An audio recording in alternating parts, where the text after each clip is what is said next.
গো, কেমন আছো তোমরা সকলে? আশা করছি ভালো আছো, সুস্থ আছো, তাই না বলো? উত্তর দিনাজপুর এই ছোট্ট জেলা থেকে আমি পায়েল আমার নতুন একটি ভিডিওতে তোমাদের সকলকে স্বাগত। দেখো তো, আজ সকালবেলা মাঠটা কত শান্ত লাগে, তাই না? যখনই কাজের সিজন আসে তখনই এই মাঠটা হয়ে পড়ে ব্যস্ত। এই মানুষেরা এই মাঠটাকে কিন্তু একেবারে ব্যস্ততার মধ্যে দিয়ে নিয়ে যায়। যখন যখন সময় হয় ফসল চাষ, ফসল লাগানো, তারপরে ফসল ভাঙা বলো কিংবা জমির কাজ বলো, জল ছাঁকা, অনেক কিছুই, তখন মনে হয় একটা অস্থির সময়ের মধ্যে দিয়ে সকলে যায়। আজ কত শান্ত, নীরব, চুপচাপ, তাই না? এটাই হয়তো প্রকৃতি। দেখো, মানুষের মন কত ছোট হলে এরকম কাজ করতে পারে বলো তো? সত্যি, ধান ফেলবে অগ্নিধান লাগানোর আগেই বিচন যেহেতু ফেলা হবে এই জমিটাতে, তাই দেখো ভুট্টা গাছ যেহেতু লাগানো ছিল, সবাই মিলে ভুট্টা গাছের পাতাগুলোকে এখানে ফেলে ভেঙে আর যে মোটা ডাটাটা হয় সেটা নিয়ে গেছে বাড়িতে। তো 1 ঘন্টার কাজ সেখানে আমাদের 3 ঘন্টা লাগলো। দেখেছো কত মানুষের তাহলে মনটা ছোট, জানে যে এখানে বিচন ফেলা হবে, তারপরেও কিন্তু জমিটা এমনভাবে নোংরা করে চলে গেছে যে কিছু আর তুমি বলতেই পারবে না। তো ওইটা আইনরব এখন পরিষ্কার করছে, আর কি করবে বলো, করতে তো হবেই কষ্ট হলেও। তাই কদার নিয়ে গিয়ে ভালো করে ওগুলোকে তুলে তুলে ফেলে তারপরে দিবে চাষ। এদিকে আসার সময় দেখলে ভুট্টা ভাঙা হচ্ছে। আজ আবার খুবই গরম। আজ কেন, বিগত কয়েকদিন ধরেই দেখছো না কত গিপসা গরম একটা। সকালে উঠে 1 বালতি কাপড় কেচে নিলাম।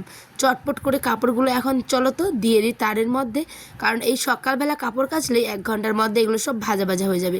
আর আমি জানি এই আকাশে এই রোদ, তাহলে এই বৃষ্টি, আকাশের কোনো ঠিক ঠিকানা নেই, আবার কখন বৃষ্টি চলে আসে বাবারে। তাই আমি আজ বালিশের কভার, বিছানার চাদর সমস্ত কিছু কেচে দিয়েছি। আজ আবার রান্না করতে গিয়ে আবার এক ঝামেলা, মানে অঘটন ঘটবে। তো দেখতেই পাবে, স্কিপ না করে ভিডিওটা কন্টিনিউ করো। আর এইখানটায় দেখো, তার আগে আমি চলো গল্প না করে বেশি বকবক করলে কি হবে বলো, ভাতটাও তো বসাতে হবে। হাজব্যান্ড এসে আবার খেয়ে নিয়ে যাবে হচ্ছে দোকানে আম, লিচু, কাঁঠাল খাওয়ার জন্য। যেহেতু গরমের স্কুলগুলো এখন ছুটি, তাই এখন যাবে দোকানে। দোকান খুলবে সকাল থেকে নিয়ে রাত্রি অবধি, প্রচুর ভিড়। তাই আবার একটা দাদাকে রেখেছে কাজের জন্য। একা সামলাতে পারে বলো? কতবার বলি চলো একসাথে যাই, আমি আর তুমি মিলে করি, ও শুনবেই না, আমাকে যেতেই দিবে না। ঠিক আছে চলো, আমিও আর অত জোর করি না, যার যেটা ভালো লাগে সে সেটাই করবে, তাই না?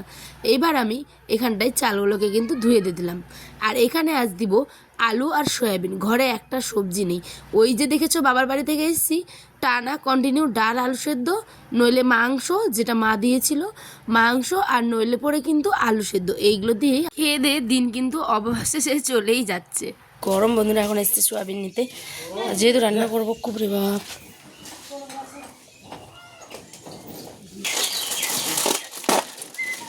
ভাত নিল এখানে আছে তো। আজ কী রান্না করবো ভাবতে ভাবতে ওই যে বললাম আলু দিয়েছে ভাতে, আর ভাবলাম জলাটা সয়াবিন রান্না করি। বাড়িতে এসেছে ধান ভুট্টা, একদম গেরস্তে বাড়ি, এটা একটা আমাদের সব সময় লেগেই থাকে, আর প্রচুর পরিমাণে কিন্তু হয়। এই যে সব 10 টাকার সয়াবিন দেখে মনে হচ্ছে বলো তো, হাট থেকে যখন আয়নার বাবা আনে বড় বড় প্যাকেট, তো ওইগুলো বেশি করে নেড়ে নেড়ে, মানে বেশি করে নেড়ে বলতে বেশি করে রান্নাতে দিত, হাতে বসে গেছে। আর এখানে মনে হচ্ছে ইস কতটুকু কে খাবে আর কে রাখবে। একটিবার ফ্রিজটা খুলে দেখি কয়েকটা পাকা আম হয়েছে, মানে একটু কাঁচা ছিল, ওগুলোকে আমি ফ্রিজে রেখেছিলাম, দেখছি পেকে গেছে, বের করলাম। আর সাথে দেখো রান্না করতে গিয়ে যেটা ঘটলো আমার সাথে, গ্যাস শেষ বন্ধুরা। একদম রেগুলেটরটা দেখো উঁচু করাই আছে। এবার আমি বাদিক ডান দিক 2 দিকই ঘুরাচ্ছি, দেখো গ্যাস কিন্তু জ্বলছে না, ভাত এদিকে অর্ধেক সিদ্ধ হয়ে আছে। ভাগ্যিস এই কাজটা করেছিলাম, নইলে কি অবস্থায় পড়তাম বলো তো। গ্যাস না থাকলে এখন লোকের বাড়িতে দৌড়াতে হতো, কিংবা এই গরমে উনুনটা জ্বালাতে হতো। তাই দেখো এই যে বর নিয়ে এসেছে ঠিক করে ইন্ডাকশানটা, এটাকে কিন্তু আমার বরেরই। যখন আমার বর কলকাতা জব করতো বা ধরো পড়াশুনো করতো, তখন কিন্তু ইন্ডাকশানেই রান্না করে খেত। সেই আমল থেকে এই যে দেখছো পাতিলটা বসালাম, সেটাও ওই অনেক বাসনপত্র কিনে রেখেছে জানো। তো চলো ভাতটা কিন্তু হয়ে গেছে মাঝখানে তোমাদের সাথে গল্প করতে করতে। আর এখন বসালাম আর কি ননস্টিকে হচ্ছে ডিম ভাজি করব। ডিমটা ভাজা করে নিব, আর তারপরে কিন্তু করব হচ্ছে সয়াবিনের ভাজা। দেখছো মাঝে মধ্যে কিন্তু আমি জলও খাচ্ছি, প্রচুর গরম। এই ননস্টিকটাও কিন্তু তারই কেনা, ঠিক আছে। চলো এবার আমি এখানে দিয়ে দিলাম হচ্ছে ডিম ভাজা ভাজা হতে। আর একটা কি বলো তো, এত মানে বিরক্ত লাগে ইন্ডাকশানে রান্না করতে, তোমাদের কার কাছে কেমন জানি না, কিন্তু হাতে যখন চটপট দরকার হয় তখন কিন্তু একদমই হয় না, খুব স্লোলি কাজ করে, ঠিক আছে। তার মধ্যে কিন্তু বড় চলে এসেছে এর মধ্যে। হ্যাঁ, এখন এসে বড় কিন্তু স্নান টান সেরে নিয়েছে। এখন দেখো সয়াবিনের ভাজা ডিম ভাজা আমার কমপ্লিট। আর চটপটের মধ্যে কেমন হবে তরকারিটা জানি না। তো চলো এখানে আলুটাকে জল দিয়ে একটুখানি ম্যাশ করে নিয়েছিলাম, যাতে মানে শুকনো শুকনো ভাবটা না হয়। ভালো করে কষিয়ে টষিয়ে এদিকে দুধটাকেও কিন্তু জাল দিয়ে নিয়েছি, ঠিক আছে। তারপরে দেখো রেডি হয়ে গেছে। আর তোমরা কারা কারা আমার বরের মতন এইভাবে খাও আম বলো তো?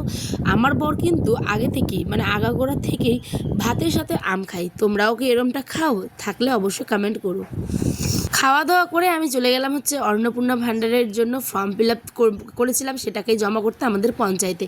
ঢোকা মাত্র কিছু কিছু লোক এমনভাবে ঝামেলা করে, মানে এ টেনে নিয়ে যাচ্ছে ওইকে, এ টেনে নিয়ে যাচ্ছে ওকে, মানে একটা দালাল টাইপের হয়ে গেছে ওখানটায় ফর্মটা ভরে দেওয়ার জন্য। তাহলে বুঝতে পারছি এখানে টাকা মানে মানুষ ইনকামের জন্য কত রকম ধান্দা করে। আমাকে কতবার যে বলেছে তার হিসাব নেই। আমি বলছি আমি ফর্ম ফিল আপ করে এসেছি, নো থ্যাঙ্কস। তো ঠিক আছে চলো, আর দেখা হবে নেক্সট ব্লগে, কেমন লাগলো জানিও।